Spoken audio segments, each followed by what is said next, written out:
Welcome to H&HN Daily. I'm Susanna Hopsolin, Senior Editor for Hospitals and Health Networks magazine.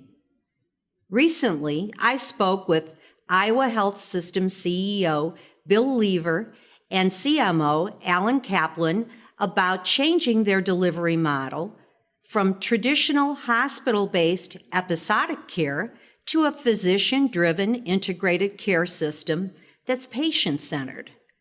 Today, we're going to discuss developing physician leaders.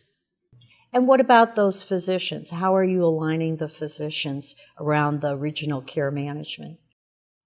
So we put into our strategic plan that we would become physician-driven, but most hospitals or health systems have something like that in their strategic plan, either being physician-friendly, engaging physicians, increase physician loyalty. But most of these strategic plans collect dust, only to be brushed off 3 years later and put back into the strategic plan with some different words. At Iowa Health System, we're making very real moves to make this reality.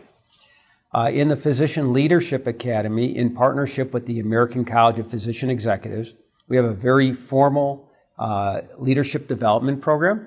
It includes an online application process with criteria to get into the program. The physicians earn approximately 115 CME credit hours over the year. Each course they have to test out of, and it's also master level credits if they want to go on for an advanced management degree. The physicians are also engaged in strategically aligned projects, so that creates the instant ROI for the program. And after graduation, which takes about 10 months to get through the program, the physicians are then entered into a talent management program, which we track high potential candidates, give them different roles, and grow them over the years with experiential learning. Mentoring? Yes, mentoring, coaching, experiential learning. The third part of the strategy is aligning our employed physicians. So many hospitals traditionally have bought practices, hired physicians, and what I call aggregated employed physicians. They're not necessarily, when they're aggregated, effective as a clinical enterprise. So just imagine if in a system like ours, where you have 8 different hospital regions with 8 or 9 or more physician groups, that trying to do something to manage a population, if you have groups with different cultures, different budgets, different governance structures, and so forth. So what we did is we worked to align all our physicians into a single strategically aligned and operationally aligned physician group. We went live January 1st. We internally named the group New Group. It's not a name that will stick. It's not had much appeal to the public. And so we will have a permanent name, we hope, by this spring. But New Group out the gate is 470 providers, 100 clinics. We service 1.8 million patients visits a year. All our physicians are an electronic health record, and we share a common infrastructure. But the goal of the employed physician group is not to share infrastructure and cut costs, although that will be one of the outcomes.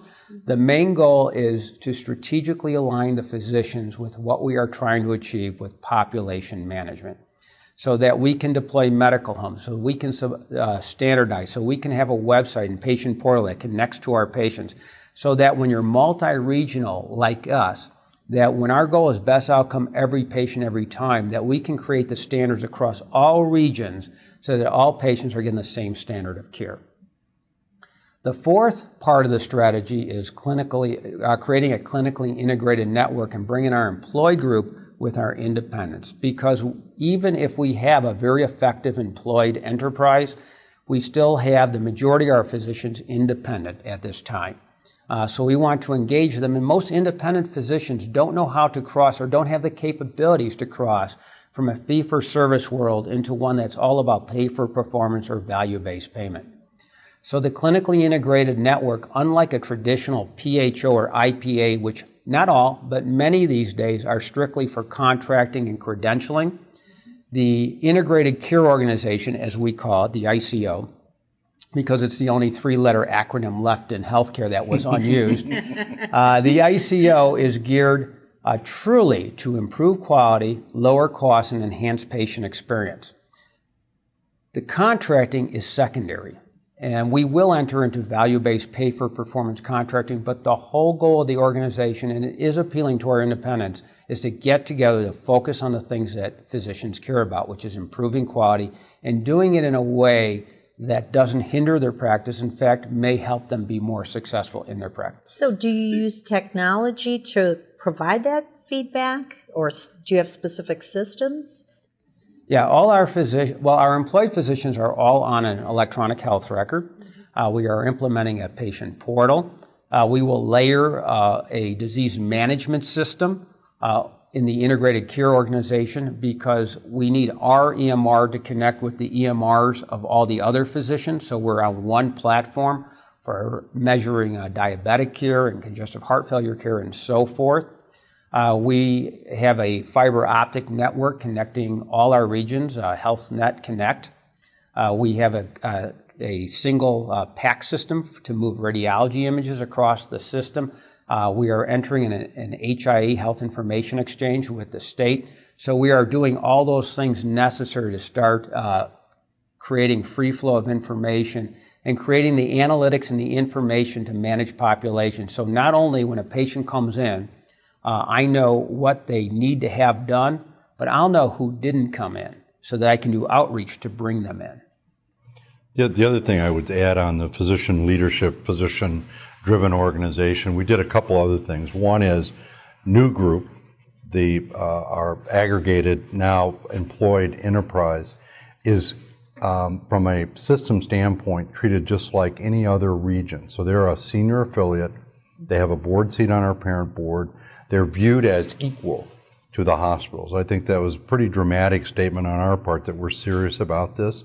Both the management and governance of the New Group as well as the integrated care organization is laden with physicians. There are the operating committees for both that are all physicians that are directing how the organization will be managed, how it will do the clinical integration that Alan talks about, and creating that standard approach.